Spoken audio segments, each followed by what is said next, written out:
Allah tidak sekejam itu, bro. Oh, tidak. Enggak sekejam itu, bro. Allah, saya bilang Allah itu keren. Jadi ini orang tak kasih peringatan dengan kenikmatan tok wakai. Tapi begitu dia sudah tertutup hatinya oleh dunia, bukan malah akan dibruk nih, tak ujo, tak kai, terserah. Tidak akan mengalami namanya kesulitan dalam mencari rezeki. Akan Tapi kita ada menuai. Ingat, dunia bukan tempat untuk menuai, tapi untuk menanam. Nek isoke ustati nek ngisi ngaji aja dipotong-potong, ndak salah paham.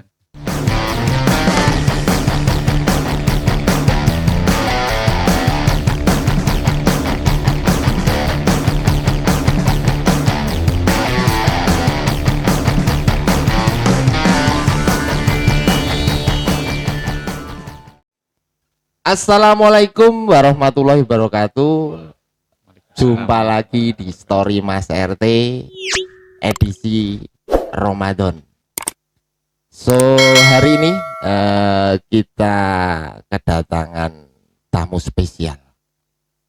Bisa dibilang Bapak, Mas. Nah, nanti biar beliau memperkenalkan diri sendiri aja. Siapa tamu kita malah hari ini? Silahkan Pak. Oke. Atau Mas. Oke, kayaknya enaknya dipanggil Mas. Soalnya sih muda. Wah, Mas. Tapi kalau di kampung dipanggil Bapak wajib karena harus membapai beberapa warga di pedukuhan kami. Oh, gitu. ini kembali ke uploadan yang kemarin seputaran masih dukuh. Ini Pak Dukuh, juga Pak Dukuh wilayah Sinduadi juga. Betul. Wah, ini Pak Dukuh wilayah Sinduadi. Namanya siapa, Mas atau Bapak ini, monggo? Oke, perkenalkan nama saya Muhammad Iksan. Pak Muhammad Iksan. Iya, umur saya 36 tahun. 36 tahun dan akan umur 37 tahun di bulan Agustus tahun 2022 ini. Oh, di Agustus kok biasanya kok kalau Agustus itu kebanyakan namanya Agus. Ini kok malah Pak Iksan. Karena gitu. ada sejarahnya. Wah, sejarahnya gimana? Karena di keturunan kami, kebetulan saya 7 saudara, saya yang paling kecil. Dari kakak-kakak saya itu semua di depannya itu dinamain Muhammad. Karena almarhum bapak saya juga namanya Muhammad Mu'anam Solehin. Putra-putranya yang laki-laki semua pakai Muhammad. Lah, saya paling kecil, paling ragil, harapannya orang tua kami memberikan nama Iksan. Itu harapannya terakhir tapi yang terbaik. Maka Iksan itu artinya baik, harapannya terakhir dan terbaik. Gitu. Wah, ini pemirsa ini tadi ya, ini mohon dicermati nih. Ini ragil ketemu ragil, saya juga ragil. Jadi saya juga ragil. Biasanya kalau ragil itu ganteng-ganteng ya, Mas. Betul, betul. Dan biasanya orang yang mengatakan ragil hidupnya enak. Amin. Tapi nyun sewu, maaf. Ragil katanya tuh apa-apa dikasih dari orang tua. Tapi kenyataannya itu tidak semua seperti itu. Apa yang dijalankan saya penuh keprihatinan. Wah, berarti lika-liku itu saya mengambil contoh karena almarhum bapak dulu sebelum sukses juga mengalami beberapa kesulitan. Nah, dari kesulitan itu saya meyakinkan bahwa pasti ada sesuatu yang indah nanti yang akan kita dapat. Dan itu insya Allah terbukti. Itu. Ya, untuk melanjutkan mungkin nama saya cukup singkat, Muhammad Iksan. Muhammad Iksan. Iksan artinya baik.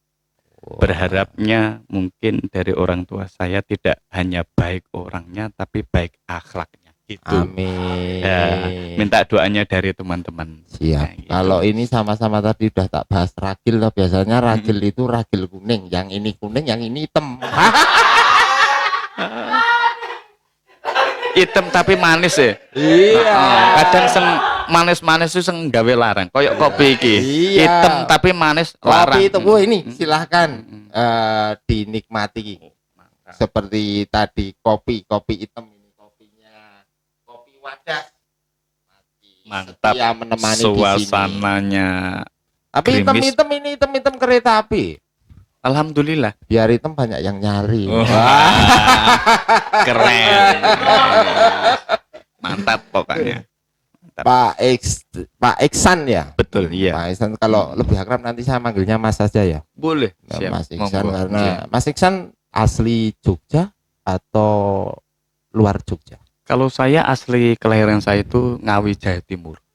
Tepatnya di Mantingan. Mungkin perjalanan itu kurang lebih sekitar 4 jam dari Yogyakarta.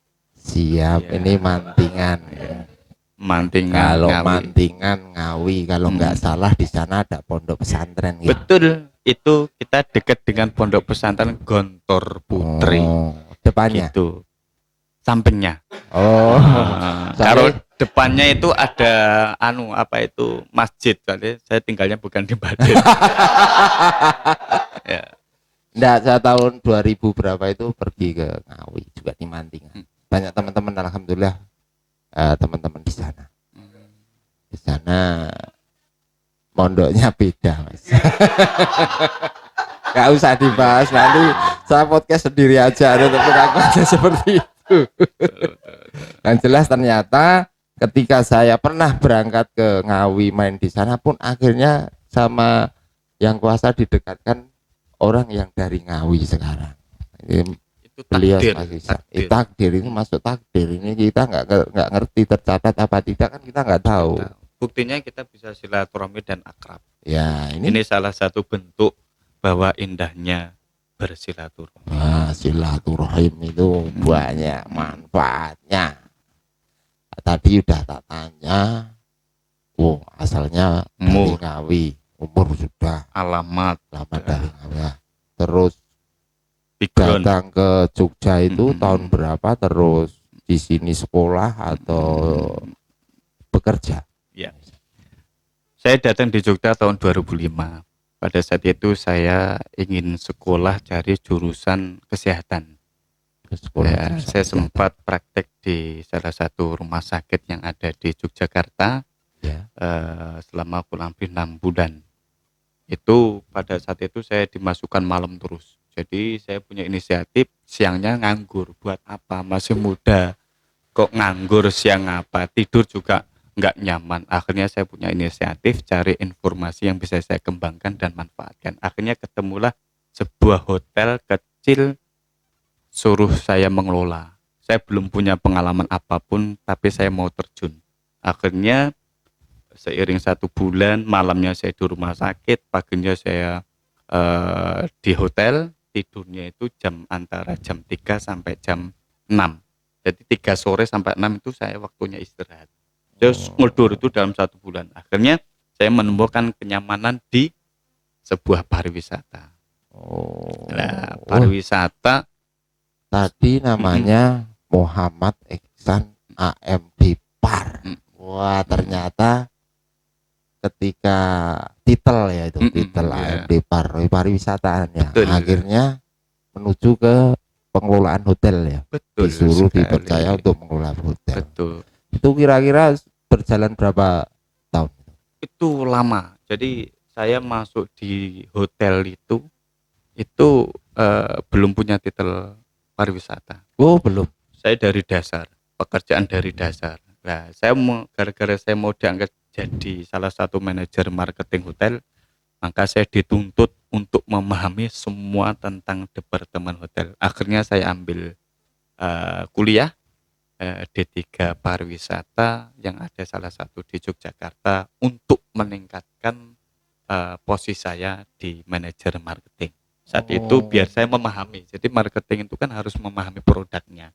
Jangan sampai kita menjual suatu produk kita tidak tahu kualitas, kuantitas, porsi apa yang kita jual kan nggak mungkin. Akhirnya saya beranikan diri kerja pagi di hotel, sorenya saya kuliah.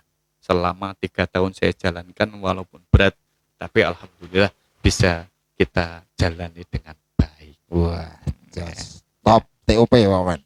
Ya. Jadi gelarnya tadi malah dapat gelar setelah memegang hotel ya, Betul, malah ya. Bukan betul. bukan sudah Gelar punya dulu, gelar baru cari megang. hotel. Nah, ini berarti berjalan beriringan Betul, ya. beriringan. Terus waktu itu kan sudah di hotel, terus tadi seperti pembukaannya tadi di awal kan, beliau ini kan sekarang menjabat dukuh. Betul, ya. Kira-kira menjabat dukuh itu sudah lama atau sebelumnya ada aktivitas yang lain? Kalau dukuh baru ya, Pak RT, Mas RT, mungkin baru kurang lebih sekitar 5 bulanan, 5-6 bulan, karena Oktober tanggal 30 kemarin kita dilantik, ada dilantik untuk menjadi kepala dukuh di padukuhan kami. Itu cuma awalnya saya di hotel itu belum terpikirkan untuk menjadi salah satu pemimpin, karena awalnya saya itu di hotel, tapi secara tidak langsung pelan-pelan, saya nggak tahu juga, mungkin semua diarahkan oleh Allah. Ada salah satu teman ingin mengadakan pengajian, tapi kebetulan ustadznya nggak ada, jadi saya ustadz dadaan. Nah, begitu ustadz dadaan saya nyun sewu nggih, saya mungkin nyun amutan, saya modalnya pokoknya intinya yakin.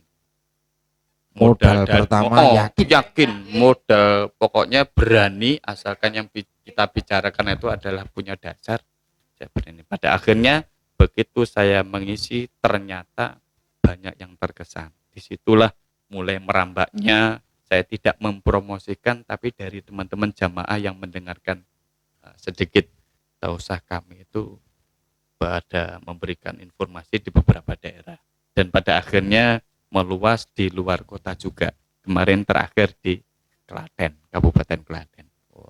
Awalnya seperti itu. Berarti rule-nya ketika di hotel, terus kuliah, di akhirnya tadi diceritakan ada pengajian nggak ada ustadznya. Betul. Nah, akhirnya yang isi jenengan ya. Betul sekali. Dan ini bertahan sampai sekarang. Alhamdulillah sampai sekarang. Bahkan kemarin yang dengar, dulu kan saya juga senang anak-anak, saya juga ngelola PAUD, itu suka anak-anak. Ternyata begitu saya ngisi anak-anak, saya punya inisiatif gimana kalau saya jadi pendongeng. Akhirnya diterima oleh beberapa anak-anak pemuda juga, saya ngisi dongeng di beberapa TK, PAUD, atau mungkin TPA, SD, itu kita ngisi dongeng. Seperti itu. Seiring waktu, karena kita punya keyakinan dan keberanian, pada akhirnya kita menemukan sesuatu yang kelebihan yang ada kita, akhirnya kita kembangkan. Kemarin sempat didapuk menjadi sebagai istilahnya memberikan semangat, motivator. Iya, motivasi salah satu perusahaan yang ada di Yogyakarta, yaitu BPJS Kabupaten Sleman, mengumpulkan beberapa stafnya untuk menghadapi pandemi ini, gimana tetap semangat. Alhamdulillah memakai jasa kami masuk ke yang lebih baik lagi gitu. Wah, Mas RT. Ternyata tamu malam hari ini spesial banget. Wah, perjalanannya panjang, ternyata Pak Ustadz. Berhubung ya ini tadi kan udah ada beberapa yang sudah melakukan taraweh ini ya, kebetulan ini Mas RT ini ya butuh siraman rohani ini biar tenang ini. Pak Ustadz gue peci sih, Bu, jika gue peci sih, Bu. Pak RT apa Mas RT harus ngaji. Mantap. Oke. Ganteng, enak, cukup ya. Mantap. Gimana? Udah keren. Ini kayak mau menikahkan aja ya. Saya bayar tunai.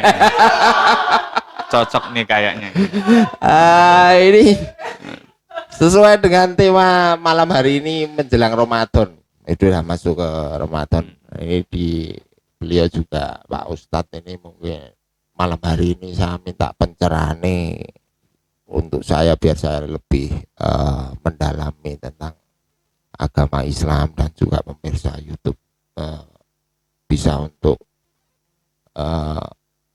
mencermati nanti apa yang disampaikan Ustadz Iksan.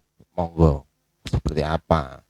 Ya, alhamdulillah ya, dengan izin Allah kita masih diberikan kesempatan untuk bertemu kembali di bulan Ramadan yang dulunya kita sangat dibatasi oleh beberapa aturan karena memang pada saat itu wabah COVID-19 masih sangat mengganggu, tapi alhamdulillah dengan izin Allah kita sudah agak direnggangkan. Nah ini bisa kita ambil segi positifnya. Saatnya kita lebih dekat dan harus lebih dekat yang Maha Kuasa. Siapa itu? Allah Subhanahu wa Ta'ala. Jadi kalau memang kita ingin menjadi seorang agamis, harus kenal dulu siapa Tuhan kita. Biar kenal harus mencintai dulu. Lah, tidak kenal maka tidak cinta. Maka tidak mungkin kita bisa mencintai Allah kalau seandainya kita tidak mau mengenal Allah, kan gitu. Intinya kan agama seperti itu. Kalau sudah kenal cinta, maka apapun yang diperintahkan dalam segi apapun ibadah itu saya yakin akan dijalankan. Ya seperti kita mencintai kekasih kita. Kalau sudah kenal cinta, apapun yang diminta calon istri kita, orang yang cintai kita, pasti dijalankan. Betul, sampean mbiyen arep nikahi garwane jenengan mesti apa-apa dituruti. Senajan ra duwe duit mesti tetap digolek-golek. Itu butuh cinta. Maka kalau ingin mencintai Allah, kenali Allah dulu. Allah itu siapa? Banyak orang mengatakan Allah tidak lihat. Ya, memang tidak dilihat, tapi mampu dirasakan bagi siapa? Orang yang beriman pada Allah Subhanahu wa Ta'ala. Secara tidak langsung kita pelajari dan saya pahami. Jadi Indonesia saya juga memberikan punya kewajiban untuk memahami apa yang ada di lingkungan kita, apa yang sudah kita jalankan selama ini. COVID-19 adalah salah satu virus orang mengatakan itu adalah bahaya. Padahal belum kelihatan dan belum bisa dilihat. Tapi orang mempercayai. Dari mana dia mempercayai? Karena banyak korban. Sama. Kalau dengan COVID saja yang tampak dilihat, tanpa bisa dilihat, mempercayai, itu membuktikan bahwa Allah ingin membukakan. Ini loh, aku yang tampak tak lihat, tapi mampu memberikan semua kebutuhan manusia. Apakah engkau lebih mempercayai virus, sehingga kamu melaksanakan apapun yang diperintahkan oleh pemerintah, pakai masker segala macam? Prokes gitu. Iya, itu kan salah satu taat. Bagus karena kita mempercayai virus itu ada. Tapi harus dipikirkan lagi, virus itu ada yang menciptakan. Siapa? Allah. Nah, Allah juga tidak bisa dilihat. Dan kita memiliki kewajiban untuk mempercayai. Kan gitu. Itulah Allah. Maka dengan adanya virus ini seharusnya bisa menambah keimanan kita pada Allah Subhanahu wa Ta'ala gitu. Ya. Mas RT. Tadi yang disampaikan tentang apa? Virus nggak terlihat tapi orang mempercayai. Betul. Berarti kewajiban kita dan seharusnya kita itu kepada Allah juga nggak kelihatan ya harus ditaati. Iya, wajib. Allah ingin membuktikan. Allah ingin membuktikan kamu seberapa besar iman padaku. Dengan makhluk aku yang kecil pun tak tampak kamu percaya. Aku maha besar. Yang semua itu dalam genggaman. Seharusnya kamu lebih percaya. Mungkin kadang kita mempercayai hal-hal yang bisa kita lihat. Ya, kita mensyukuri kadang nikmat yang bisa dilihat, dapat uang, dapat rumah. Itu kita bersyukur, tapi dia lupa ada nikmat yang tampak dilihat. Tapi itu nikmatnya sangat luar biasa. Apa itu? Nikmat kesehatan dan nikmat kehidupan tak tampak. Tapi sehat itu apa? Tak nampak, tapi kita bisa merasakan. Itulah nikmat yang luar biasa, yang harus disyukuri. Itu. Di samping nikmat itu harta yang sangat paling berharga ya. Betul itu sekali. Iya, ya.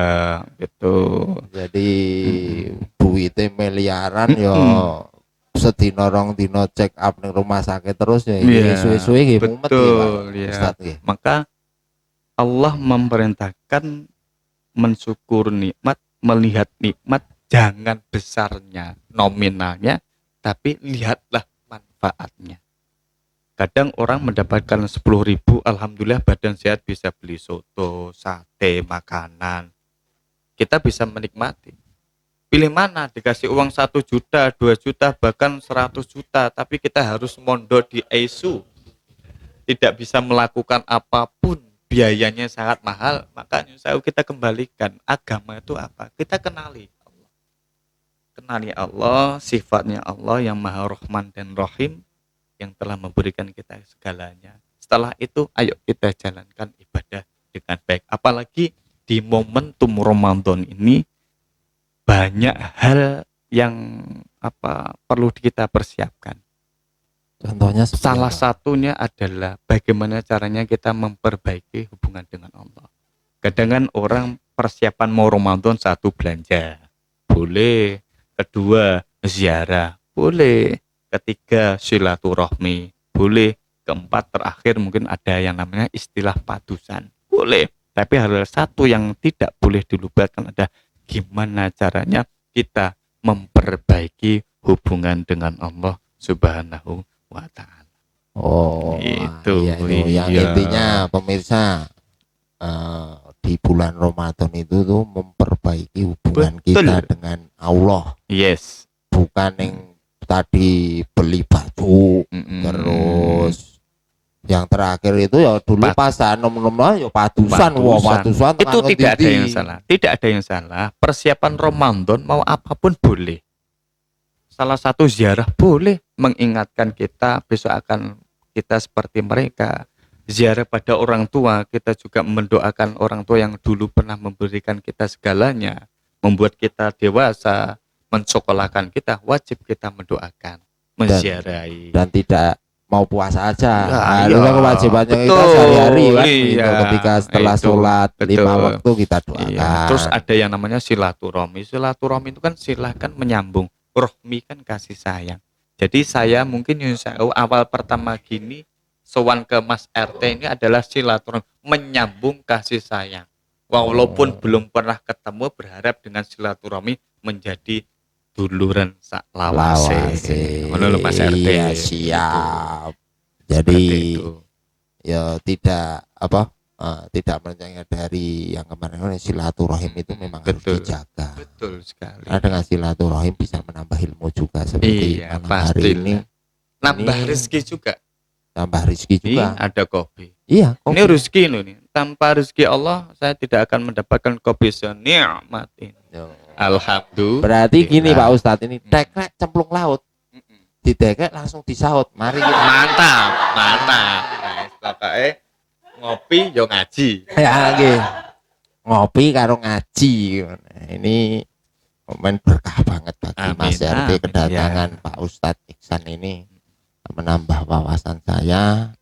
Yang jelas di tahun ini ya saya selalu belajar, mencoba harus untuk memperbaiki hubungan saya dengan Allah. Betul. Ketika saya berjanji takutnya nanti tak ingkari, makanya belajar. Betul. Belajar tapi tidak sembrono, belajarnya serius. Nah, harapannya nih mungkin Mas RT setelah ngaji bareng ya dengan saya, dan mungkin dari teman-teman yang melihat tayangan ini, berharap apa yang kita sampaikan ini dimasukkan dalam hati dan pikiran. Kadang kan orang rajin ngaji tapi hanya untuk formalitas, rutinitas. Pengajian langsung masuk, akhirnya pulang tidak bawa apa-apa, cuma bawa secangkir minum atau mungkin sebawa snack. Saya menyayangkan. Cuma sama satu ya sekarang itu masih tersimpan di status. Biasanya gitu. Ya seharusnya kan ya harapan saya setiap kita mengisi pengajian itu saya punya tanggung jawab. Seorang ustadz tuh punya tanggung jawab bagaimana caranya jamaah bisa terima apa yang kita sampaikan. Jadi harapan saya tuh setiap orang yang mengaji dengan saya itu ada perubahan. Karena ngaji kan untuk merubah. Yang sebelumnya belum dekat dengan Allah, kita jadi berubah Jadi dengan dekat ya. dekat. Yang sebelumnya mungkin sholat subuhnya kita jam 5:30, 6:30, atau mungkin jam 10 ya boy sholat subuh. Makanya saya dengan ngaji harapannya itu kita paham apa sih tujuan Allah menciptakan kita. Apa hanya sekedar untuk hidup, menikmati hidup, menjalani hidup, akhirnya setelah selesai meninggalkan kehidupan. Enggak. Kita ada sebuah komitmen dengan Allah ketika Allah memberikan semua kenikmatan yang tampak dan tidak tampak. Seharusnya kita bersyukur melalui rutinitas ibadah dengan baik. Coba bayangkan, Allah memberikan kenikmatan kita begitu lahir, kita tidak pernah meminta, ya Allah berilah aku mata agar aku bisa melihat. Allah sudah menyediakan.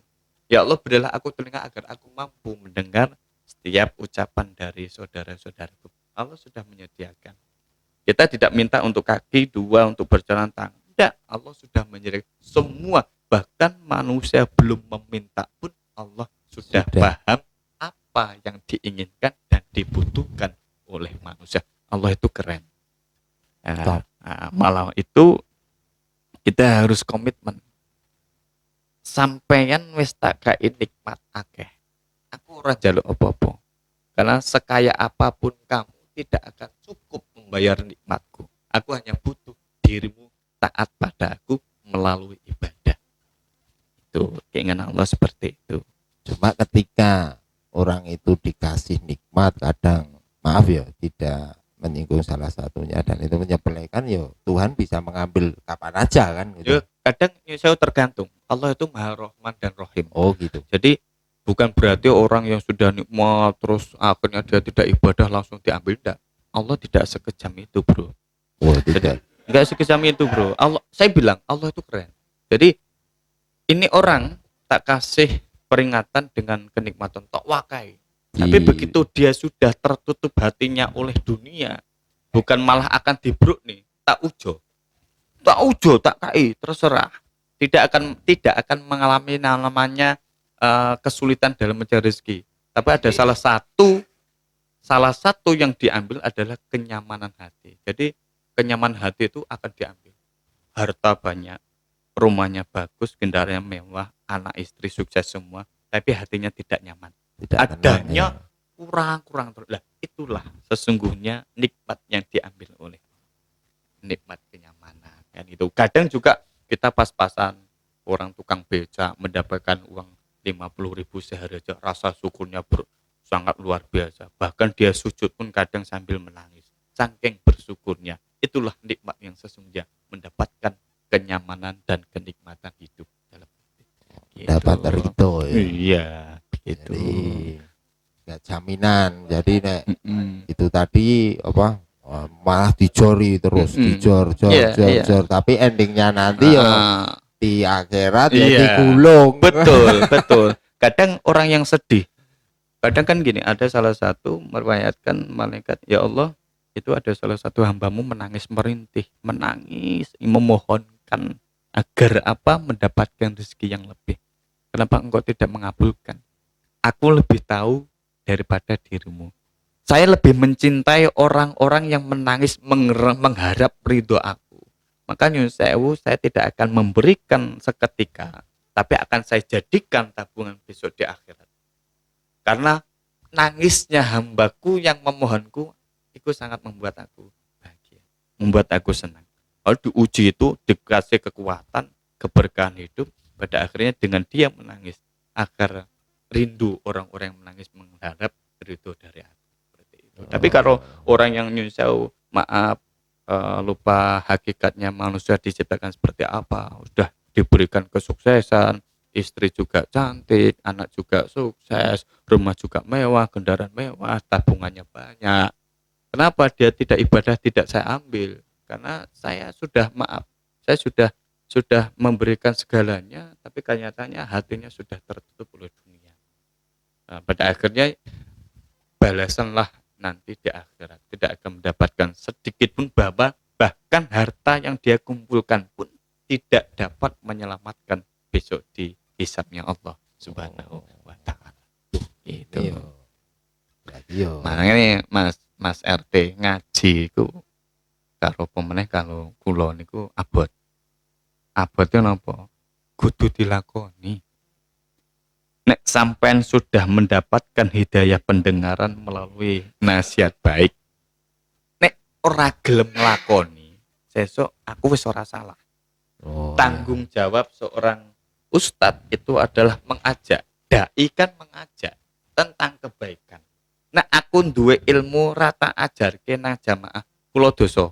Karena ilmuku hanya titipan yang dianjurkan untuk menularkan. Nah, kalau saya sudah menularkan dan pada saatnya yang mendengar tidak menjalankan, akan ditanggung masing-masing. Itu. Nah, ini ya saya minta support istri saya nanti ini. Harus. Wah, Pak wis sholat. Wajib. Ngayal. Kadang sepele sholat subuh itu memang ujian sangat berat. Ujian manusia tingkat keimanan kuat atau tidak terlihat dari sholat subuhnya. Seorang laki-laki dianggap soleh insya Allah ketika dia istiqomah dalam menjalankan ibadah sholat subuh dengan berjamaah. Karena apa? Sholat subuh berat. Tapi bagi orang yang beriman meyakini bahwa semua itu akan mendapatkan kebaikan. Karena Allah tidak mungkin memerintahkan sesuatu tidak ada kebaikan. Jadi Allah memerintahkan sesuatu pasti ada kebaikan dan melarang sesuatu pasti ada kemudorotan. Itu jelas. Kita harus meyakini. Sholat subuh memang berat, tapi di situ di beratnya sholat subuh ada sebuah keistimewaan yang Allah berikan. Nah, pada saat sholat subuh kita bisa jamaah, di situ ada pertukaran shift antara malaikat malam dan malaikat siang. Disitulah akan dipertanyakan ketika menghadap oleh Allah, hambaku sedang apa? Namanya Mas R itu lagi ngopo? Mbok tinggal ke songkon donya nang ngarsane Gusti Allah tuh Mas RT lagi ngopo? Nah, lagi ngopo kan? Oh Mas RT ndek wangu, alhamdulillah ya Allah, aku mampu menjadi saksinya beliau sholat jamaah subuh di masjid. Dan sebelum sholat subuh jamaah di masjid, ternyata dia memahami ada salah satu sholat yang ternyata itu lebih baik daripada bumi dan isinya. Sholat apa itu? Sholat fajar. Luar biasa. Sebelum sholat subuh ada sholat 2 rakaat sholat fajar. Ini nilainya, keutamaan tuh lebih baik daripada dunia dan seisinya. Maka kalau bagi orang-orang yang sudah terlalu dekat dengan Allah tidak menjalankan sholat fajar, ada sesuatu yang kurang. Rasa gelo. Ya Allah, hari ini aku tidak menjalankan satu kenikmatan yang dimana nikmat itu lebih besar daripada bumi dan seisinya. Bumi itu luas, isinya banyak, tapi cuma ternyata nilainya itu lebih kecil dibandingkan sholat 2 rakaat sholat fajar sebelum sholat subuh. Berarti sholat fajar itu nilainya keutamaannya itu dilakukan sebelum sholat subuh. Iya. Jadi ketika kita datang ke masjid, sholat Tahiyatul Masjid, diteruskan sholat fajar, baru sholat komat jamaah sholat subuh. Itulah. Padahal sudah dijelaskan ya. Tolong digarisbawahi. Sholat subuh berjamaah itu lebih baik ya. Keutamaannya juga seolah-olah dianggap sholat malam semalam suntuk. Sekarang saya tanya, sehebat apapun Islam agama kita, apakah sanggup kita habis sholat Isya, sholat terus sunnah sampai menjelang subuh tidak pernah berhenti? Lah, sholat subuh keutamaannya seperti sholat malam semalam suntuk. Maka bagi orang beriman nek nganti ketinggalan sholat jamaah subuh loro, kayak kehilangan sesuatu dalam kehidupan kita.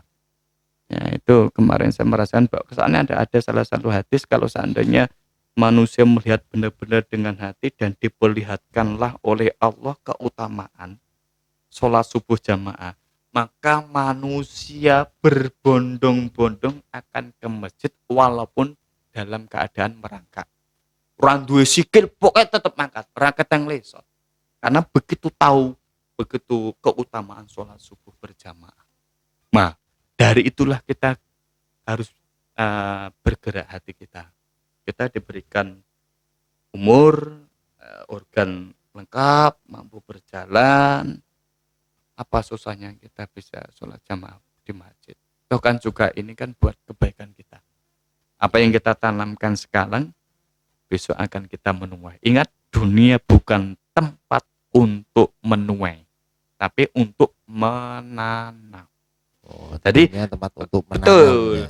Misalnya kita berbuat baik nih, ternyata hidup kita baik, itu bukan menunai. Misalnya, wah siapa kita rajin sholat, rezekinya lancar misalnya, itu bukan menuai. Menuai itu di akhirat. Itu hanya salah satu kemudahan dari Allah, Rahman Rahimnya Allah. Rahman Rahimnya Allah. Jadi misalnya kita sedekah, sedekah terus nanti akan mendapat sedekah yang lain, rezeki yang lain. Itu Rahman Rahimnya, bukan balasan. Kalau seandainya balasan kebaikan di dunia ibadah itu diblok nang dunyo, tidak cukup. Bayangkan sholat fajar cuma melakukan 2 rakaat sekali tok dalam sehari, 1 hari ada sudah bumi seisinya. Nek sampai seumur hidup, dari balik sampai seumur hidup, berapa bumi yang akan engkau tanggung? Maka di dunia tidak akan cukup mendapatkan seandainya pahala langsung. Maka dunia itu hanya untuk menanam. Misalnya sebaliknya, ketika kita melakukan maksiat, gemar melakukan maksiat, di dunia tidak akan dibalas. Orang misalnya kita menjunjing orang, padahal tadi ibaratkan seolah-olah kita memakan daging saudara. Itu menganggap seandainya misalnya dibalas langsung, mungkin posisi bibir kita apa bareng ngrasani wong terus jadi gede, terus tiba-tiba sakit gigi, ternyata enggak. Tidak, apapun kamu melakukan kemaksiatan di dunia tidak akan dibalas. Kok melakukan keburukan? Karena keburukanmu itu adalah yang menciptakan kamu sendiri. Itu gitu. Bukan dari Allah. Keburukanmu itu kamu mendapatkan keburukanmu karena itu kamu sendiri. Maka balasan di sana. Kita melakukan dosa apapun, misalnya ya, kalau di apa itu ada salah satu yang sangat, kalau kita mentaati aturan, kalau mencuri dipotong. Kalau Indonesia nggak bisa, mencuri dipotong. Itu di Indonesia mencuri nggak akan dihukum. Tapi Indonesia di akhirat nanti tidak ada yang namanya toleransi. Terus yang punya uang akan membayar malaikat apun duit lu. Aku jadi seksual, enggak bisa. Malaikat dirembuki sih, enggak bisa itu. Enggak bisa. Jangankan di sana, di alam kubur pun tidak akan bisa dirembuk.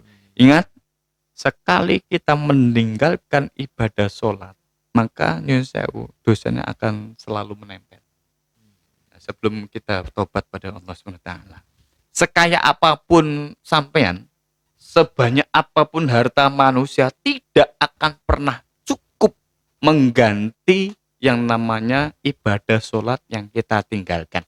Mungkin karena ini ibadah yang nyun sewu sama Allah itu kenapa sangat diwajibkan, padahal untuk sakit aja tetap wajib sholat. Tidak bisa berdiri, duduk, nggak bisa berbaring, nggak bisa wudu, tayamum, semua diringankan. Ini membuktikan Allah tidak mau lepas komunikasi dengan hambanya.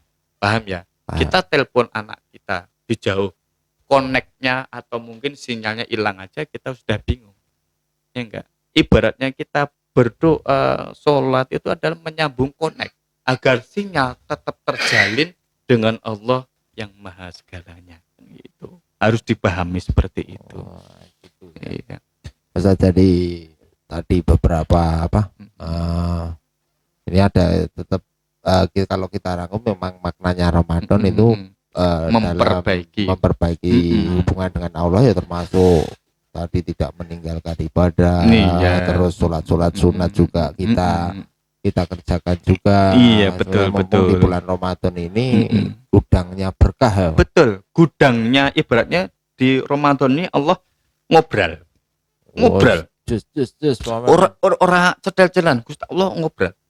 Bahkan dari kita semua apa yang kita lakukan di puasa, sahur dapat pahala, bangun dapat pahala, apapun dapat pahala. tidur pun dapat pahala Iya, itu ya. iya, tapi ora tidur mung goro-goro ben ora ngelelang lo ya. Salah. Ada yang mengatakan, "Wah, tidur." Enggak boleh. Itu tidur maksudnya daripada kita melakukan kemaksiatan, mulut kita menjunjung orang lain, mata kita melihat sesuatu yang dilarang oleh Allah, terus telinga mendengar sesuatu yang tidak baik, maka lebih baik tidur. Lah, tidur itulah yang dianggap pahala. Bukan terus kita habis sahur tidur, nggak ikut subuhan, itu salah. Habis subuh terus tidur. Nyunapunten, ternyata agama Islam tuh kerennya di situ. Jadi setiap larangan agama itu kalau kita hubungkan tentang kesehatan itu masuk.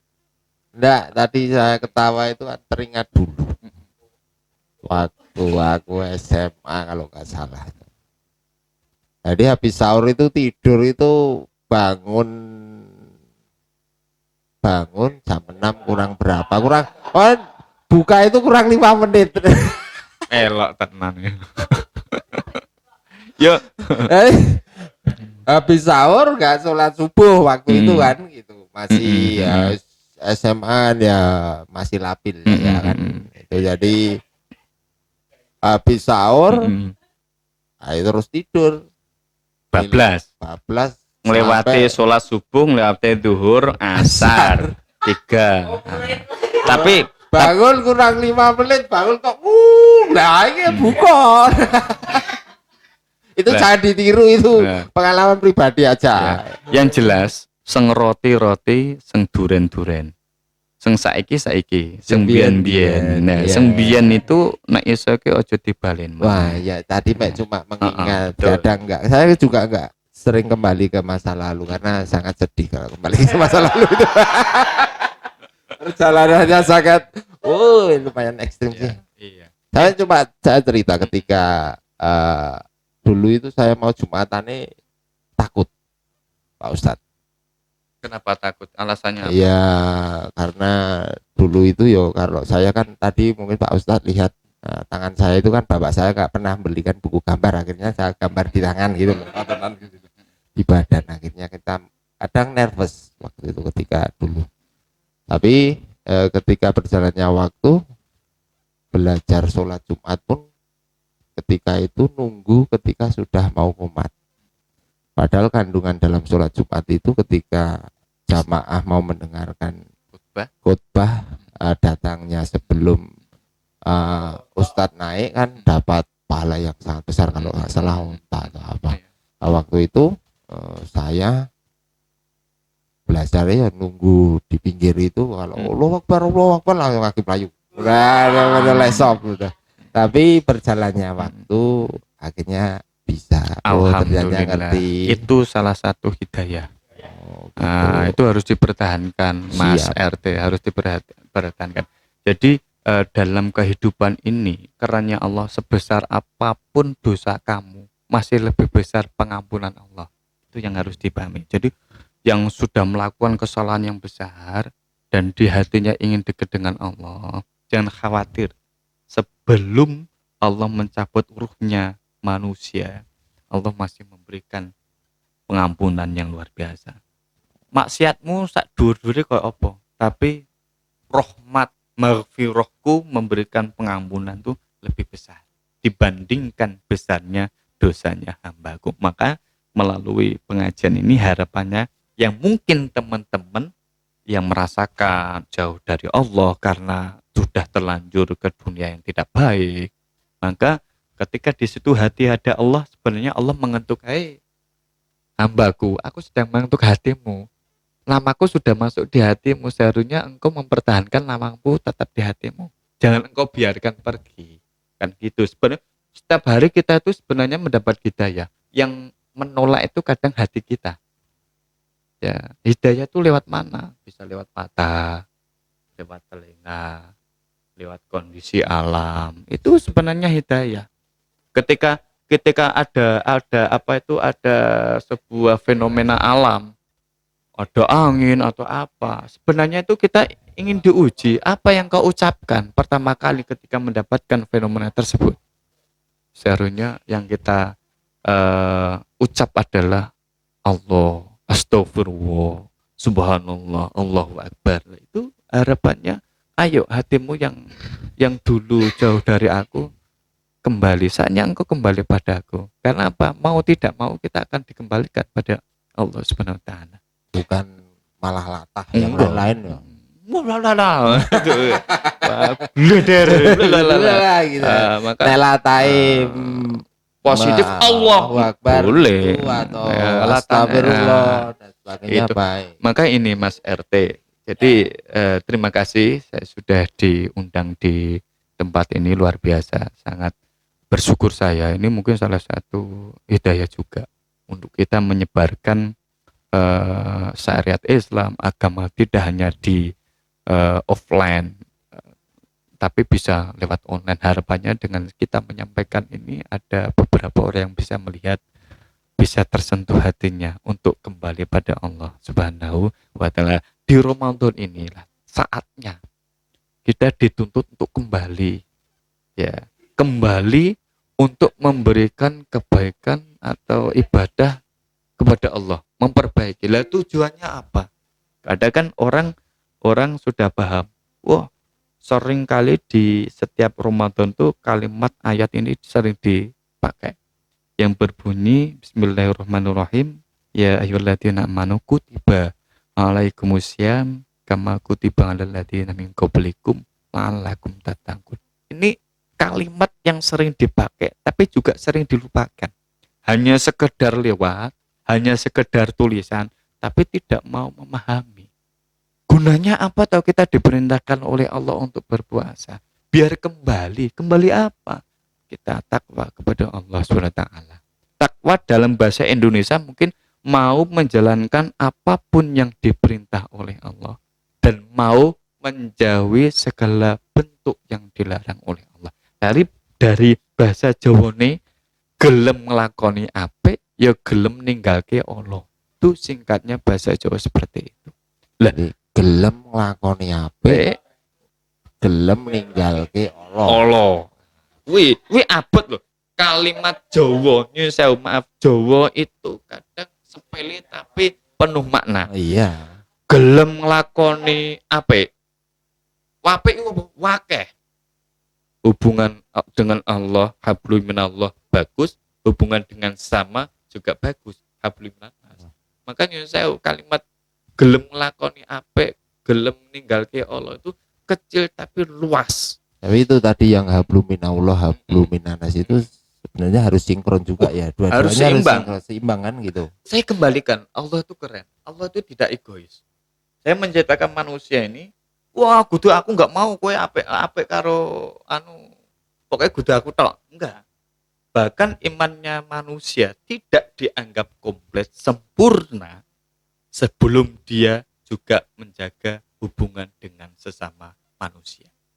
Sholatnya bagus, zakatnya bagus, ngajinya bagus, tartil, bahkan umroh dan haji. Tapi begitu dia sesama dengan manusia tidak mau menjaga, dengan saudaranya dia congkrah, tetangganya congkrah, karena dia menganggap dirinya paling bersih, paling baik, justru itulah yang Allah tidak sukai.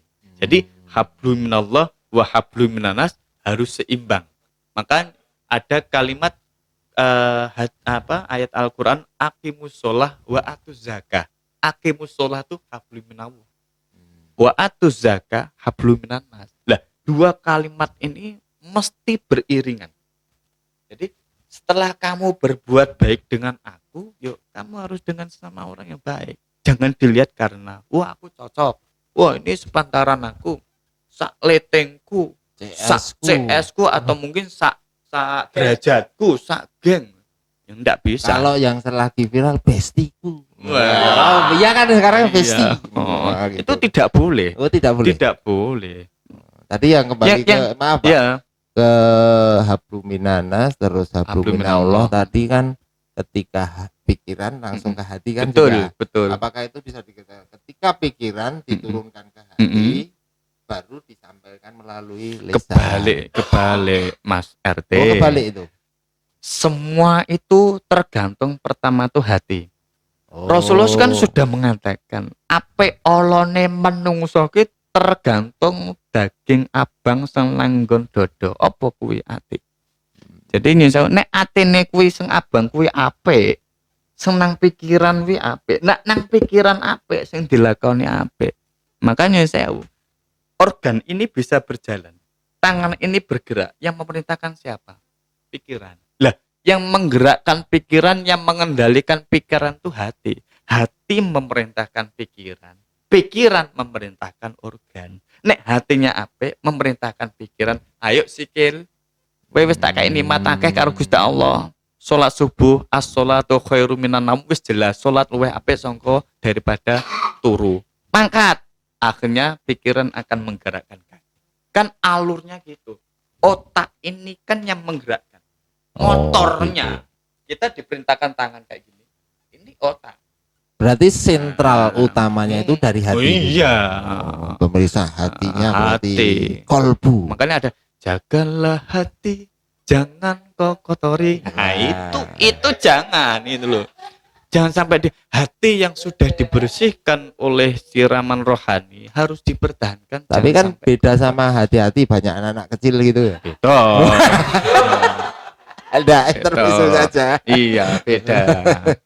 Nah, jagalah hati, jangan kono. Berarti kita kembalinya ke lentera ilahi. Gitu hati, pikiran, pikiran yang menggerakkan. Termasuk ini. Omongan itu dari pikiran. Iya jelas. Yang menggerakkan kan otak itu motor. Di sini ada sel-sel di mana itu memerintahkan semua organ. Kenapa ada stroke atau lumpuh itu ada ibaratnya umpama kabel itu lemah. Dia tidak bisa memerintahkan. Ini tak kon gerak, enggak bisa. Sentra ini tak kon enggak iso lumpuh. Karena apa? Ininya sudah putus. Ada gangguan. Maka yang masih bisa otak memerintahkan organ itu harus disyukuri dan harus dijaga. Makanya Allah kan sudah mengajarkan bangun tidur itu yang pertama kali diucapkan rasa syukur. Ingat pada Allah, Allah masih memberikan kehidupan. Alhamdulillahilladzi ahyana ba'dama amatana wa ilaihin nusur. Alhamdulillah ya Allah, Engkau masih mengizinkan aku hidup dari yang mati. Karena saya paham sesungguhnya semua akan kembali padamu. Kan syukur nih. Tangi itu alhamdulillah ya Allah. Masih diberi kesempatan. Banyak saudara-saudara kita tidur terlelap dan tidak terbangun. Bablas. Nah, maka satu Mas RT. Padahal tonggone kadang ngomong wah matine penak banget karo turu. Tapi kita kan misteri itu nggak tahu. Ya. Kadang orang itu salah nangkap. Anak-anak pengumuman mati, kalau seandainya di pengumuman tuh kadang orang menanya, mati. Si A meninggal itu sebabnya apa? Loro apa? Mesti kan ditanya loro apa? Padahal mati tidak ada sangkut paut dengan sakit. Sakit itu hanya sebagai lantaran Allah mengambil ruhnya. Bisa dari sehat. Banyak saudara kita artis olahraga, makannya oke, olahraganya cukup, istirahat cukup, kehidupan cukup, refreshing juga cukup. Tapi Allah menghendaki kalau sudah Allah menghendaki umur tidak panjang dari olahraga bisa tanpa olahraga mangannya sak-sae ya orang tua zaman dahulu malah awet-awet sampai sekarang malah terbukti lah produksi kita itu harus waspada Mas Arti. Jadi gimana waspadanya? Waspadanya gini, karena makanan yang kita konsumsi, kenikmatan yang Allah berikan zaman orang dulu sama sekarang itu beda. Nah jam saiki apa-apa instan. Enggak mau belanja bisa tek pesan makanan serba tidak mau susah. Dulu zaman dulu kudu nang laut negor meteki sing meteki dikoplo digodhog dikumbah dengan kekuatan. Pada akhirnya dia mau menjaga kesehatan, Makanya zaman dahulu kala itu umurnya panjang-panjang. Ya, 90. mau makan ikan mancing. Iya. Ndak nyuluh ya, nek malam ya kan gitu. Itu kan Saiki juga kan olahraga. saiki kesuwen. Sekarang Lah kesuwen. ngapain mancing? Tik tik tik tik tik diantar matang. Tidak berpikir prosesnya seperti itu. Boleh sesaat boleh. Wong toh itu juga membantu apa ya, mensejahterakan untuk usaha-usaha yang lain. Terus Tapi kita harus paham. Zaman sekarang produksi saya jenengan mungkin. Apakah kita yakin sampai umur di atas 70 tahun? Yang bikin saya takut tuh satu di situ. Yang bikin saya takut karena apa? Saya ketika lihat anak saya, ya Allah izinkanlah aku bisa melihat wajah anak saya sampai dia dewasa dan berhasil. Yang kita takutkan itu dipisahkan oleh orang-orang ya, dari orang-orang yang kita cintai dan mencintai. Itu berat loh bro. iya. Ya berat. Ya, maka kita harus paham bahwa sesungguhnya apa yang sudah diajarkan oleh Allah ini adalah sebenarnya untuk kita sendiri. Iya betul. Kemarin saudara Simba saya meninggal umur 90 tahun. Sebelum beliau meninggal, alhamdulillah saya sempat memeluk dan mencium tangannya. Tahu doa apa yang tersirat dalam hatiku?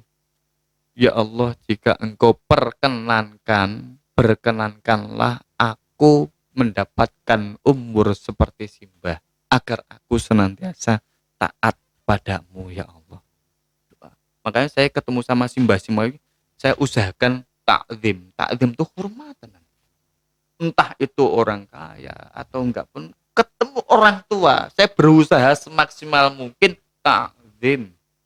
Takdim mungkin kalau ada kesempatan kita menghormati orang tua, orang yang lebih tua dari kita. Berharap dengan itu kan doa dia kan masih bersih, walaupun mungkin ilmu agamanya kurang, tapi keyakinan dia terus tirakatnya zaman dahulu kan sangat kuat. Lah dari ucapan kita menghormati akhirnya muncul doa dari orang tersebut. Yo le tak dongane muga-muga uripmu mulya. Iki lho kalimat sepele kadang lebih mentes dibandingkan saya. Mas RT, mudah-mudahan engkau diberikan kehidupan yang sukses. Belum tentu mandi. Tapi kalau dari orang tua yang dulunya prihatinnya luar biasa. Sak kalimat sepele rapate digatek nih, tapi kalau Gusti Allah langsung dibuka. Yes. Langsung. Iya, tidak ada alasan untuk saya menolak doanya. Keren kan? Langsung dikirim. Yes. Sukses. Oh ya, seperti itu. Maka tujuan puasa itu kita harus tahu Mas RT. Tidak hanya kita menahan lapar dan minum. Lah mung posone awake dhewe menahan lapar dan minum, awake dhewe kalah karo ula. Ula iki mangane sasi pisan. Bar kuwi topo poso ora ngopo-ngopo blas. Yes. Bisa dipahami ya. Iya, maka hewan itu juga ada puasanya. Kayak apa itu sebelum jadi kupu-kupu itu kan dari ulat yang buruk rupa. Dia berharap ya Allah, aku engkau takdirkan menjadi buruk rupa. Aku ingin berubah ya Allah. Ya wes, kowe kudu tirakat dhisik. Akhirnya topo. Jadi entung. Zikir la ilaha illallah, la ilaha illallah. Akhirnya karena dari hati yang bersih, akhirnya bisa menjadikan sesuatu yang dibanggakan, bahkan dikagumi orang lain. Sama puasa kita itu jangan hanya sekedar diniatkan wes esok ramangan. Ya kayak puasa anak kecil aja, kita udah dewasa harus menata puasa itu apa, untuk menahan ini loh, pembuktian bahwa aku bisa taat pada Allah SWT. Nah, harapannya, hadiahnya. Jadi ada kalimat ayat Allah yang tadi ya ayyuhalladzina amanu kutiba alaikumusiyam kama kutiba alal ladzina min qablikum. Akhirnya la'allakum tattaqun. Bendo manut. Takwa kan manut. Manut nek kon nglakoni apik, manut nek kon ninggalke barang Allah. Kuwi takwa. Oh gitu. Ya. Takwa itu Iya. spesifikasinya Iya. seperti itu ya. Kalau saya ngisi ngaji, bagaimana caranya jamaah bisa menerima materi yang kita sampaikan. Makanya saya jadi ustaz itu berat, punya tuntutan sembok ulangi kudu ngerti. Nak ngomong ngulang maca macane tok kuwi kaya dongenge ibu seorang anak, paham. Kita harus paham. Kita ngisi ngaji itu kita akan lihat audiennya siapa. Kalau orang tua, materinya ringan-ringan, cara menyampaikan harus lembut. Tapi kalau orangnya anak-anak kecil ya seolah-olah kita jadi anak kecil. Misalnya tepuk anak soleh halo. Nah, itu anak muda juga sama, orang tua sama. Maka seorang ustadz itu dituntut harus kreatif. Jadi tidak hanya sekedar aku ngisi ini enggak. Fleksibel. Iya, misalnya kita ngisi materi mahasiswa dengan orang tua, jangan disamaratakan.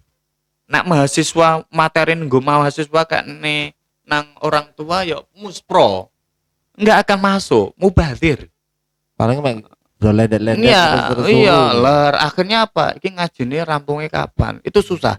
Ketika ada jamaah kok dia nanya rampungnya kapan? Sebenarnya itu adalah sakitnya di hati seorang ustadz. Apalagi saya pengajian ngisi kok ono jam. Jamaah ndelok jam nu saat itu aku sedih. Berarti apa? Tandane jamaah kon rampung. Nah, padahal apa? Nek isoke ustati nek ngisi ngaji aja dipotong-potong, ndak salah paham. Harus tuntas. Ya, misalnya tentang sholat apa itu harus tuntas. Jangan dipotong-potong. Yang kita takutkan itu adalah salah paham. Oh, pemahamku sholat itu sampai segitu gitu. Nah, itu.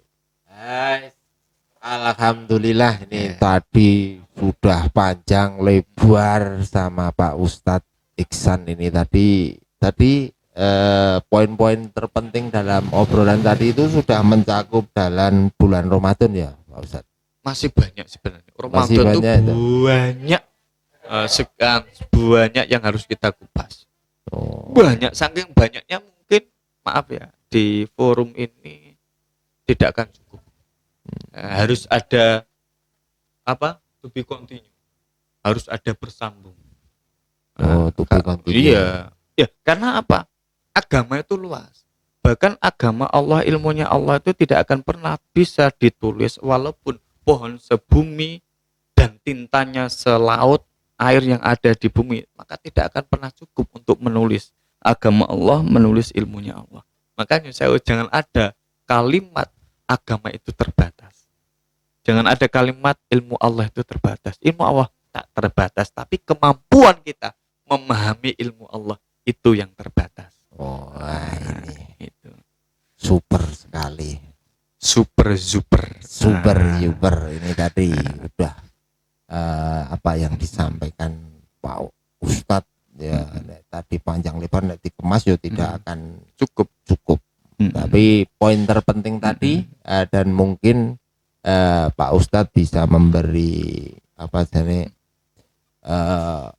support kepada pemirsa YouTube tentang apa puasa ini harusnya seperti apa, persiapannya seperti apa nanti. Yang paling pokok bagaimana caranya kita memperbaiki hubungan kita dengan Allah Subhanahu wa Ta'ala. Mulai saat ini harus kita perbaiki.